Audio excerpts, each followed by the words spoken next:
और यहाँ पे आपको वो चीज़, आपकी ज़रूरत की चीज़ आपको मिली और आपके घर पे डिलीवर हो जाती है। दो फायदे होते हैं।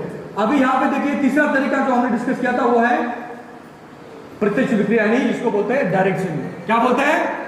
डायरेक्ट सेलिंग, जिसको हम और आप करते हैं, जिसको कर करके लोग आज स्टेज पे आएंगे, आ रहे हैं, वो है क्या? Direct selling. इसमें क्या होता है? इसमें भी मैन्युफैक्चर होता है। अब ई-रेस्टार का तो एग्रीकल्चर का खुद का मैन्युफैक्चरिंग है, तो यहाँ पे क्या होता है, आपकी कंपनियां अपना खुद का भी मैन्युफैक्चरिंग करती है और दूसरी मैन्युफैक्चरिंग कंपनी का भी प्रोडक्ट लेकर के आगे सेल करती है। तो यहाँ पे मैन्युफैक्चर होता है, मैन्युफैक्चर से वो प्रोडक्ट आता है डायरेक्ट सेलिंग कंपनी के पास, और डायरेक्ट सेलिंग कंपनी से वो प्रोडक्ट जाता है किसके पास? किसके पास जाता है? कस्टमर के पास जाता है। और कस्टमर के पास जाता है, लेकिन कस्टमर के पास भी किसके थ्रू जाता है?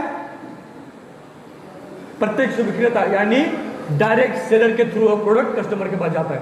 अब ये प्रत्यक्ष विक्रेता यानी डायरेक्ट सेलर कौन होता है?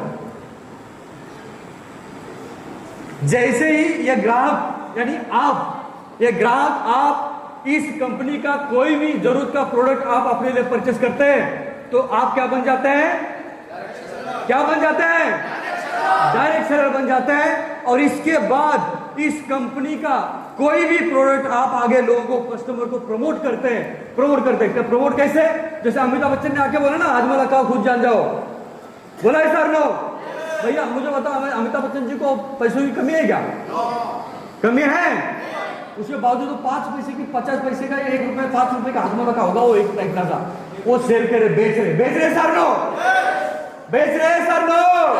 तो वो अगर जाकर के प्रमोट कर सकते हैं तो हम भी वैसे प्रमोशन कर सकते हैं सर नो, और वो प्रमोशन सच्चा प्रमोशन, क्योंकि आपने यहां से वो प्रोडक्ट अपने लिए पहले खरीदा, खुद इस्तेमाल किया, इस्तेमाल करने के बाद आपने अपना अनुभव आगे शेयर किया कि भाई ये प्रोडक्ट मैंने खुद लिया है, खुद मैं इसका जादू जानता हूं, आप भी इसको खरीद सकते हो। और आपके बताने से कोई भी कस्टमर वो प्रोडक्ट खरीदता है तो पैसा कमाने का मौका ई कॉमर्स में जो जेब बोझेस को मिल रहा था और ट्रेडिशनल मार्केटिंग में जो चेन आई थी, डिस्ट्रीब्यूटर, होलसेलर, रिटेलर, उनको मिल रहा था, वही पैसा कमाने का मौका किसको मिलता है? आपको मिलता है। यानी कस्टमर को आप साधन किसको मिलता है? आपको मिलता है, जो डायरेक्ट सेलिंग से प्रोडक्ट अपने लिए खरीदता है। समझ में आ रही मेरी बात? अगर समझ में आ रही तो हाँ बोलो, समझ में आ रही है? हाँ। तो यहाँ पे पैसा कमाने का मौका किसको मिला? डायरेक्ट सेलर कौन? कस्टमर ही होता है। कस्टमर कौन होते हैं? हम और आप जैसे आम लोग कस्टमर होते हैं।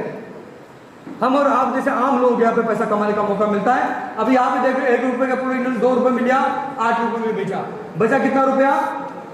6 रुपए बचा। कितना रुपया बचा?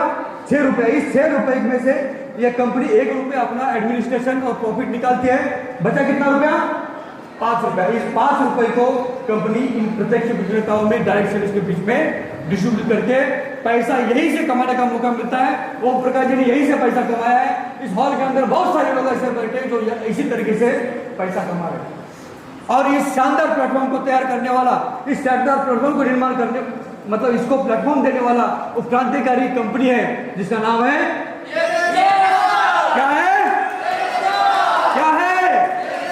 ई-रेस्टार, जिसका मेन ऑफिस जो रजिस्टर्ड 19 जून 2019 को हुई थी, यानी 6 साल कंप्लीट हो चुके हैं सक्सेसफुली। और इसका मेन ऑफिस तो अभी महाराष्ट्र में अभी यहाँ पर भी होने वाला है। आपके आसपास भी अभी यहीं पे बहुत बड़ा ऑफिस हम यहाँ पे निर्माण करने वाले हैं। ठीक है, तो ये डायरेक्ट सेलिंग अभी क्या है, लेकिन बात समझने वाली बात यह है कि चलो अभी आप मुझे बताओ कितने लोगों को समझ में आया कि डायरेक्ट सेलिंग क्या है। हम डायरेक्ट सेलिंग वही काम है जो नैसर्गिक रूप में इससे पहले भी हम करते आए थे, वही काम हमें यहाँ पे करना है। सही बात है सर लोग? इसके अलावा तो कुछ नहीं है। मतलब ऐसा कोई वो स्कीम तो नहीं चल रहा है कोई ऑटोमेटिक वाला? किसी को ऐसा लग रहा है ऑटोमेटिक वाला स्कीम चल रहा है? ऐसा कोई स्कीम नहीं है। आप जो चीजें मार्केट से खरीदते हो, आपकी जरूरत की चीजें जब आप जाकर के किसी डायरेक्ट सेलिंग कंपनी से खरीदते हो तो आपको सिंपल सा एक पैसा कमाने का प्लेटफॉर्म अवेलेबल हो जाता है, उसी को डायरेक्ट सेलिंग बोलते हैं। वहां से आप अपना भविष्य बना सकते हैं। समझ में आ रही बात? तो अभी हम देखते हैं क्या व्हाई। अगर डायरेक्ट सेलिंग समझ में आई तो आगे बढ़ते हैं, बढ़ जाए आगे। अभी हम देखते हैं व्हाई, क्यों करना है बिजनेस। व्हाई डायरेक्ट सेलिंग क्या है इस बिजनेस का कमाल। क्यों करना है, कारण क्या होता है भाई? ऑडियो कनेक्ट हो जाएगा इसका, स्लाइड का स्लाइड का ऑडियो आ जाएगा, ऑडियो कनेक्ट करके रखना भैया, ठीक है। तो क्यों करना है बिजनेस, क्या कारण है बिजनेस को करने का? आप देखिए बहुत सारे कारण हो सकते हैं। और वाई डायरेक्ट सेलिंग और ये स्टार बिजनेस क्यों करना है, इस कंपनी को क्यों करना है ना, ये चीजें हम देखेंगे अभी। तो यहाँ पे देखिए, देखो डायरेक्ट सेलिंग को क्यों करना है, इसको 3 पर्सपेक्टिव में देखते हैं हम। पहला तो राष्ट्र की अर्थव्यवस्था के लिए क्या लाभ होता है, ये भी देखते हैं। उसके बाद राष्ट्र की अर्थव्यवस्था में लाभ होना चाहिए, नहीं होना चाहिए? कितने लोग बोलते हैं कि देश का भी फायदा होना चाहिए? अरे कितने लोग बोलते हैं? कितने लोग अपने धरती से, अपनी धरती माता से प्यार करते हैं? कौन कौन बोलता है कि मैं अपने देश से प्यार करता हूँ? तो अगर प्यार करते हैं तो उसका फायदा होना चाहिए, होना चाहिए? बताओ। डायरेक्ट सेलिंग के माध्यम से देश का कैसे फायदा होता है? उपभोक्ता के रूप में जनता के लिए क्या लाभ? अगर कोई बोलता है नहीं सर मुझे सिर्फ प्रोडक्ट खरीदना है, मुझे काम नहीं करना है, तो उसका क्या फायदा है? और कोई बोलता है नहीं सर मुझे प्रत्यक्ष विक्रेता बनना है, अगर मैंने प्रोडक्ट खरीदा और इतना बढ़िया प्रोडक्ट है तो दुनिया को चिल्ला चिल्ला के बताऊंगा, चिल्ला चिल्ला के इस देश के कोने कोने में इस प्रोडक्ट को पहुंचाऊंगा, तो वो प्रत्यक्ष विक्रेता बन जाता है। और उसके लिए उसकी क्या फायदे, 3 पर्सपेक्टिव में हम आगे देखते हैं। तो benefit for the economy of the nation, देश के लिए क्या फायदा होता है? सबसे पहला फायदा होता है राष्ट्रीय अर्थव्यवस्था में, देखो सेल्फ एम्प्लॉयमेंट। क्या होता है? सेल्फ एम्प्लॉयमेंट, स्वरोजगार, जिसकी सबसे बड़ी समस्या है इस देश में। सबसे बड़ी समस्या किस चीज की है? बेरोजगारी। और अभी तो आने वाले समय में यह समस्या और बढ़ेगी, कम होगी?